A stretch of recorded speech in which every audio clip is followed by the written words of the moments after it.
What's up, everyone? My name is Alex, and I use he, him, his pronouns or AMR's pronouns, and I wanted to talk about considering some new romantic attractional labels and my struggle with friendships. I wanted to cover both of those things in one episode, so that's what we're doing today. Also, shout out to username my pronouns are A and M because this person's been very affirming in the comments and validating, and I super appreciate the support, so thank you for that. I want to do more shout outs to people who are commenting. I know I'm always in the comments responding to people, but I still want to, I guess, show more appreciation to for the people who are interacting with the content and supporting the channel and everything. So thank you. Today going on, I'm recording this kind of ahead of time. So whenever I talk about things going on right now, it does not, it doesn't quite matter because by the time this video goes up, it's been a couple weeks. So, yesterday, as of recording this yesterday, I went in for my COVID vaccine. I got the COVID vaccine. I got part one of the COVID vaccine. I have to schedule the second one, but not so bad. I've never had a reaction to a shot before, but this one, some pretty intense, is that the word? I don't want to like scare anybody, but some pretty like intense arm pain. Couple hours after the shot was done, and then later on, I got it at like noon, and then later on, probably around like 6-7 o'clock, the earliest I can remember, I started exhibiting fever-like symptoms. So last night was really just working to regulate my body temperature while I tried to go to sleep. So that's a thing that happens apparently, but I feel fine today. My arm still hurts, but it's really just from moving it, and it's not nearly as bad as yesterday. It was very tender, very swollen yesterday, but I'm doing a lot better. But that's what's going on right now. Is I got the COVID vaccine part one, and I'm hoping to get the second one soon. I guess you're supposed to schedule it immediately after.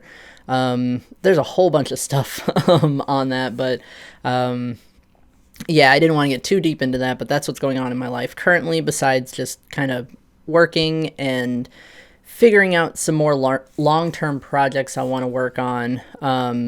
Maybe I'll do a video on other projects I want to do, but for now, I'm working on this channel. I'm working my real-life job and just kind of chilling, I guess. So I wanted to talk specifically about two romantic attraction labels that resonate with me.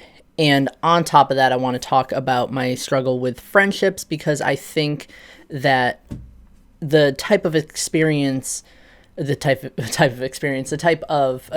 that I experience, I think kind of coincides with how I experience friendships with people.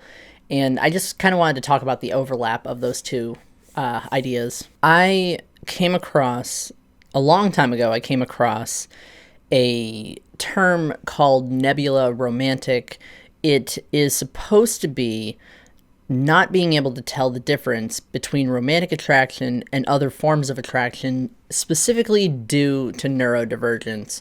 So a lot of like autistic people might consider that label, because when they're experiencing attraction, maybe they can't quite pin what type of attraction it is distinct from romantic attraction. And I feel like it fits me because I realize that I do struggle with pinning down whether or not what I'm experiencing is romantic attraction. The definition kind of has two parts. One of them being like in the moment being attracted to someone. You can't tell the difference if it's romantic or another type of attraction. But also, some people in general just don't know what the difference is between romantic attraction and other types of attraction. So it kind of has two different meanings, but it's definitely something I've considered, because there's something about it that like kind of fits with a specific experience, but it's I guess it's a like a qualifying term. It's not really, or a quantifying term. It's not really like a term in and of itself. It doesn't explain like what genders I'm attracted to or anything like that. It's more like a qualifier, I guess. But I found it a while back, and like the term nebula is supposed to be like nebulous, intangible, kind of foggy or gray. And I like the flag because it was literally color picked from a photo of a nebula and used for the colors of the flag, which I think is very interesting because it turned out to be a very uniquely colored flag. Normally you don't see like reddish browns and like hazy blues in a flag color, so I thought that was interesting. I like the color palette of the flag. I like that it's kind of simple, it's distinct. I can tell what it is by looking at it. But back to, my own experiences with attraction, I often confuse the need for a platonic connection versus the need for a romantic one. I've always had that kind of struggle, but I've never really considered labels to describe that kind of thing, because I find attraction to be messy anyway. I find romance to be like, it's complicated, and like not everyone understands it, not everyone is into it, not everyone like experiences it. So it's like I never thought to put a label on something like that, but nebula romantic is an interesting label that I thought I'd kind of poke around at and see. But the nebula romantic identity kind of leads into something that I had been considering, something that that I think I experience, is a lack of primary attraction, primary romantic attraction, which, I mean, that's literally what demi-romantic is. So I want to use this to go into the demi-romantic label. This is the other term that I was sort of considering for myself. Demi-romantic meaning not experiencing romantic attraction until like a strong connection with that person has been made. And I used to think that like the wording sounded weird, but really what the term is saying is that the person does not experience primary romantic attraction. Secondary romantic attraction is when you're already in the relationship with the person, or you're already like close with the person, and then you experience romantic attraction in that way. But it's a lack of primary romantic attraction.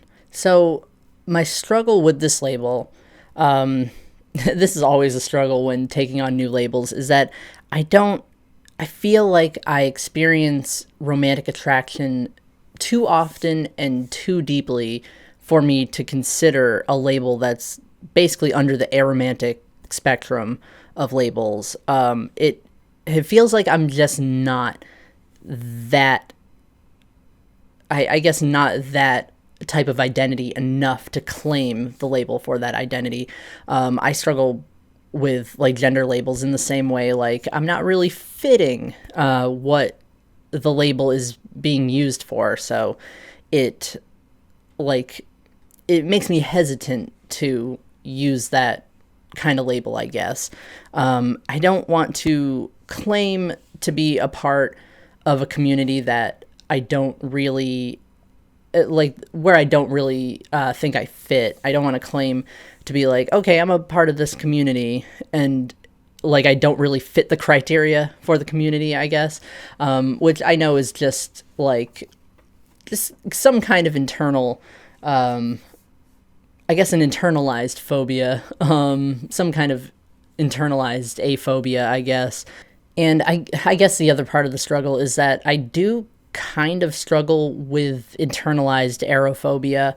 I despise the label being placed on myself because like romance is so important to me, and like I would feel I'd feel like I would have to hide that part of me if I just claim that I'm demi-romantic. I feel like I would have to like hide it and not talk about it. And like if I weren't already in a relationship, I would just not like tell my partner, I guess, like, or at least future partners. Like I kind of fear a misunderstanding of what the label means for me in terms of like romantic attraction and functioning in a romantic relationship. Like I'd be so afraid of the person like hating me for that. So I definitely struggle with some internal conflict on that front. So as far as attraction versus action goes,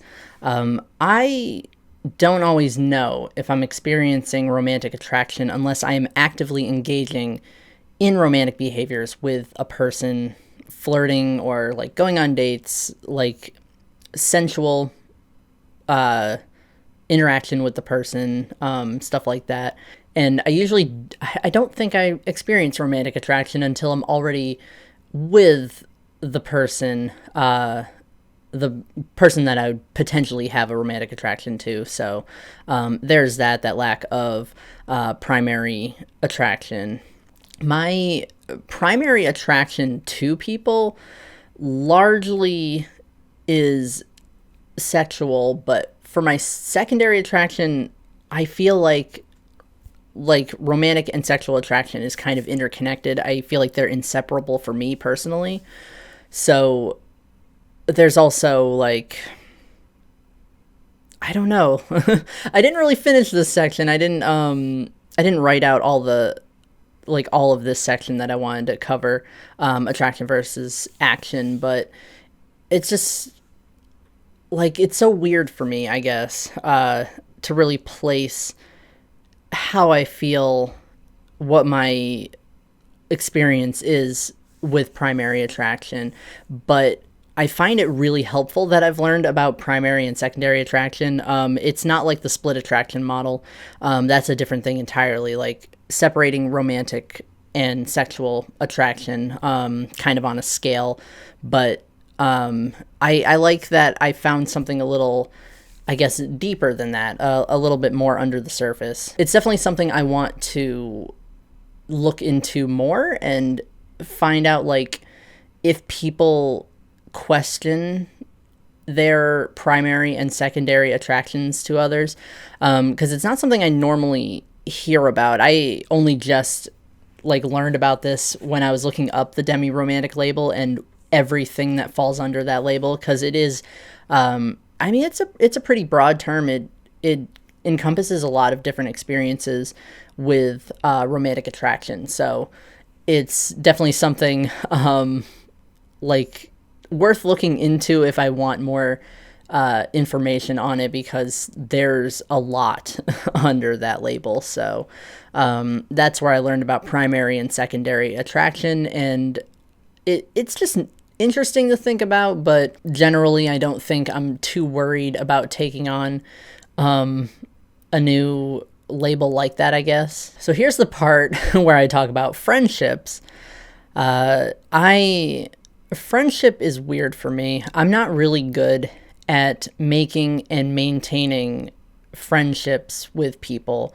I'm not really good at being close to friends. I generally keep to myself, and I don't really like, it's not that friends aren't a priority. It's just having, like, my friends that I currently have, like, it's not like they're not a priority, obviously, but making friends and connecting with people on a platonic level just was never like a priority for me. Like going into adulthood, like I was just kind of indifferent about that sort of thing, I guess. But my struggle, going back to the nebula romantic thing, is the difference between romantic and platonic attraction toward an individual. It sometimes gets into this weird area where I question whether or not I'm actually romantically attracted to a friend. It's hard for me to make like a deep connection with someone on a platonic level and not question whether or not I am attracted to that person romantically. So that's a struggle that I have.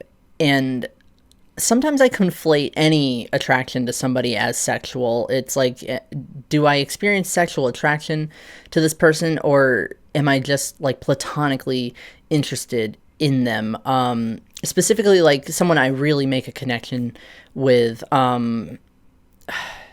It's really like I'm just an awkward person. I think a lot of stuff that, like a lot of ways that I interact with people, like I'm afraid it comes off as flirty, or like if I'm trying to flirt, it feels like I'm not making that clear to the person, and like I'm really bad at interactions. That's, I think, the number one thing is that I'm really bad with interactions. But because of the awkwardness, at least like with people I'm already in like a friendship, a friendly relationship with, platonic relationship, whatever. At least like in that regard, with the confusing way that I experience attraction and questioning, I have this really bad habit of distancing myself from friends. The struggle is that, like, if I'm romantically attracted or sexually attracted to someone I'm friends with, it runs the risk of ruining that friendship, but I'd be neglecting the friendship if I distanced myself. So it kind of goes into like I just avoid friendships altogether because I'm just awkward, I guess, and I have struggles with just any sort of connection with a person. I don't know if it's some kind of like mental illness related thing. Like I can't really make friends because there's always some kind of like other type of attraction happening that I can't shake when I'm trying to connect platonically with people. It's, I mean, it's just hard to maintain friendships with so much confusion on like how to have friends, I guess. That's something I never really learned, is like how to properly make friends. So, closing statements, attraction is always complex and confusing for me. I mean, this is the third or fourth time I've revisited the topic of attraction for myself, and I'm planning another video on talking about like reevaluating how I experience attraction and sexuality. So I have like another video planned for that. It's just a topic I keep coming back to and then stumbling over and then leaving it alone and then coming back, but never really sure on like how I feel about it. Like gender, I have videos on everything I'm very sure of. Attraction, I have no idea. It's very complicated for me. It's very convoluted, and it's just I don't talk about attraction really. Like in queer spaces at pride events, I don't really talk about or express pride in any one type of attraction because I just don't know. Like I really don't know. I have this I'm pointing the wrong way. I have this trans pride flag here, and up on the wall up there, I have a bisexual pride flag that I don't put in the background, or I don't plan on putting in the background of videos because I don't know if it even fits. I'm not sure, like, if that's even a term that I want to use anymore. I was using it for a while, and then I was like, it doesn't feel right for some reason. I don't know why. So it's just a flag collecting dust. It's the same size as this trans pride flag. I don't put it anywhere in the background of the videos or anywhere where you can like really see it. So that's a thing, I guess. And like I said, I'm not prioritizing finding a label that fits me to describe my attraction, but this kind of video is just like an interesting think piece is a, like, can you call it a think piece? It's an interesting thing to touch on and to consider and to talk about, just because like I might discover something new if I make this video and then like revisit it like a year later or something. I like the idea of just kind of talking about my feelings, even if it is very kind of hazy, foggy, can't really pin down a specific type of label or specific type of description of what I'm experiencing. But I like the idea of just like kind of word vomiting, I guess, to talk about what I do experience and then worry about labels later. The only issue is just I'm just unsure how to navigate my issue with friendships, and I'm unsure about even talking openly about my struggle and my confusion with attraction, just because I don't think it's really a super priority, but I just don't know. This part of my identity I'm just not so sure of, but I'm hoping that in posting videos like this where I'm just as confused as anybody questioning themselves, someone might come across this video and either talk about, hey, I know that experience, let me suggest some terms for you, or someone might feel validated in being confused, especially like adults. Like, no one really talks about questioning queer adults, and I think that's something like worth looking into, worth I guess talking about, is adults questioning their identity. So I guess my question is, do you struggle with types of attraction, any type of attraction? Let me know and we'll talk about it in the comments. I'm also always on Discord, so we can talk about identity talk videos in my Discord server. We can discuss just, what you thought of the video, what you wanted to comment but not on the video, like if you feel safer leaving a comment in the Discord server and I'll respond to it. But I'm always responding to comments. I'm always keeping an eye out for comments. So I just super appreciate the interaction. I super appreciate just being able to talk to other people in the community and talk about different aspects of identity and talking about labels, looking at flags, just everything about it I really love. So I guess that's all I have for today, and I mean, that's about it. I want to keep going with the weekly identity talk videos. I think that is working really well for the channel and for getting content out. I have so many different topics to talk about that doing weekly videos seem to be the only reasonable thing to do. So weekly identity talk videos, and I want every Wednesday to be kind of filler stuff. Just anything that isn't identity talk will go every Wednesday, and I'm hoping that I keep up with that because I really like I really like being able to get the other types of content out too, other filler stuff that isn't just all the discussion, all the like long form content that I'm posting. But yeah, that's about it. Join my Discord server. Link is in the description. Link is everywhere on my social media. And I guess I'm going to see you all later. So I'm signing off for now. Bye.